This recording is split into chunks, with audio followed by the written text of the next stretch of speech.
Ẹ kú dédé àsìkò yìí gbogbo ibi tí ẹ ti ń gbọ́ mi lé lóko tàbí lẹ́yìn òde, ẹ jẹ́ kí á gbàdúrà. Bàbá wa olùfẹ́ wa ọ̀wọ́n àṣeyín lọ́ba gbẹ̀yìnga fún àánú àtújú rere náà láti àrígbà. A dúpẹ́ fún oore ọ̀fẹ́ yín tí kò wọ́pọ̀ tí ẹ fi pa wá mọ́ tí a fi rí ọjọ́ ìsinmi àkọ́kọ́ nínú oṣù ìkejìlá. Ògo ní fún orúkọ mímọ́ yín o fún àánú ńlá tí kò ṣe fowó rà yìí. A gbàdúrà wípé ọ̀rọ̀ tí a gbéyẹ̀wò léni yóò ṣe ayé ọkàn àti ara wa ní rere. A ó jẹ́ olùgbọ́ àti olùṣe ọ̀rọ̀ náà torí tí a gbàdúrà lórúkọ Jésù Kristi Olúwa wa. Àmín. Ìwé ọ̀run ṣíṣí tí a ti ọwọ́ olùṣọ́ àgùntàn yín náà kọ Adéjàre Adébóyè kọ èní ọjọ́ àìkú ọjọ́ keje oṣù kejìlá. Àkòrí tí a ó gbéyàwó léni sọ wípé ìtumọ̀ tòótọ́ ti ìgbéga. Ìtumọ̀ tòótọ́ ti ìgbéga. Nígbà tí a mú àkọ́sórí wa nínú ìwé Tímótì kínní orí ìkẹta ẹsẹ̀ ìkíní. Tímótì kínní orí ìkẹta ẹsẹ̀ ìkíní. Òtítọ́ ni ọ̀rọ̀ náà, bí ẹnìkan bá fẹ́ oyè bíṣọ̀bù, iṣẹ́ rere ni ó fẹ́.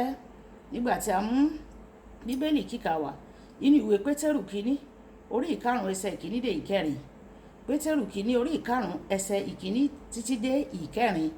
Àwọn alàgbà tí ń bẹ láàrin yín ni mo bẹ̀, èmi ẹni tí ń ṣe alàgbà bí ẹ̀yin àti ẹlẹ́rìí ìyà Kristi àti alábàápín nínú ògo tí a ó fi hàn. Ẹ máa tọ́jú agbo Ọlọ́run tí ń bẹ láàrin yín o. Ẹ máa bójútó, kì í ṣe àfipáṣe bí kò ṣe tìfẹ́tìfẹ́. Bẹ́ẹ̀ ni kì í ṣe ọ̀rọ̀ eré àbí èrè ìjẹkújẹ, ṣùgbọ́n pẹ̀lú ọkàn tí ó múra tán.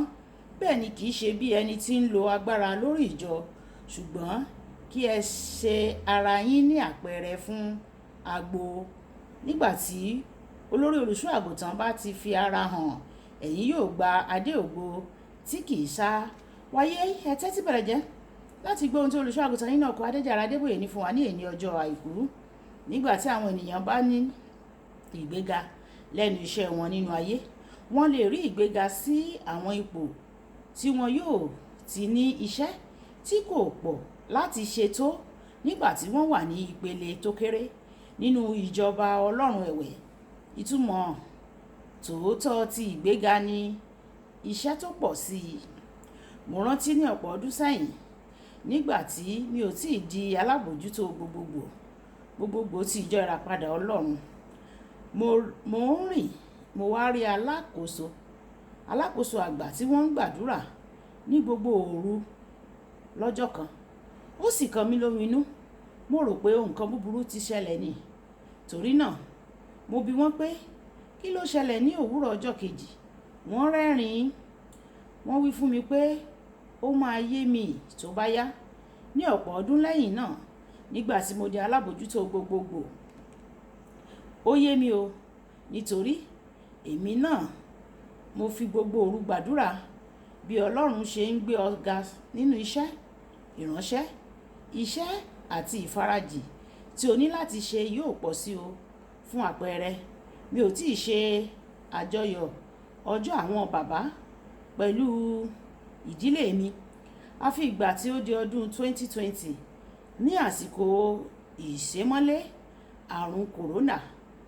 Inú mi dùn gidigidi nígbàkúgbà tí mo bá ní àǹfààní láti sùn lórí ibùsùn tèmi gangan, nítorí kì í sábà ṣẹlẹ̀ lẹ́yìn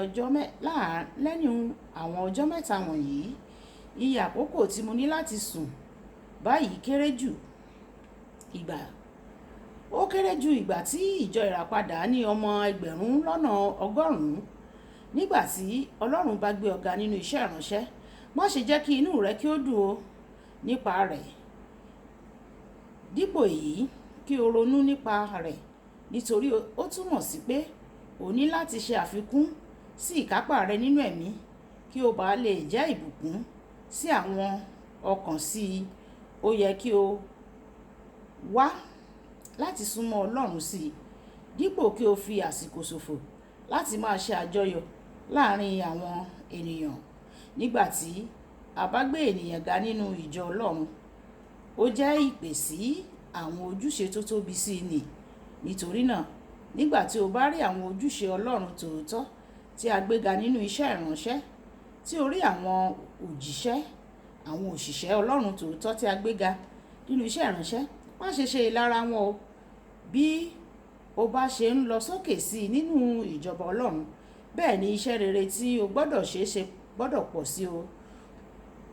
Ó tún ṣe pàtàkì pẹ̀lú láti mọ̀ pé nígbà tí Ọlọ́run bá gbé àwọn ènìyàn sókè tí ó sì fún wọn ní ojúṣe tó tóbi sí i, ó máa ń fún wọn ní oore ọ̀fẹ́ tó pọ̀ sí i.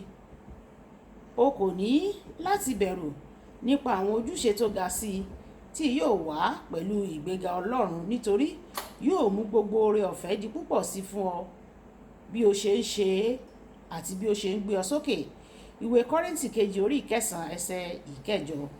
Bí a ṣe kà á nínú àkọ́sórí wa tòní, Pọ́ọ̀lù sọ pé níní ìfẹ́ sí ipò tí ó ga sí i nínú ìjọba Ọlọ́run ó jẹ́ ohun tó dára o.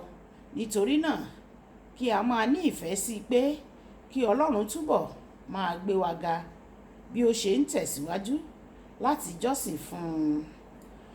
Kókó ọ̀rọ̀ ìgbéga nínú ìjọba Ọlọ́run jẹ́ ipò sí ojúṣe tó tún ga sí i.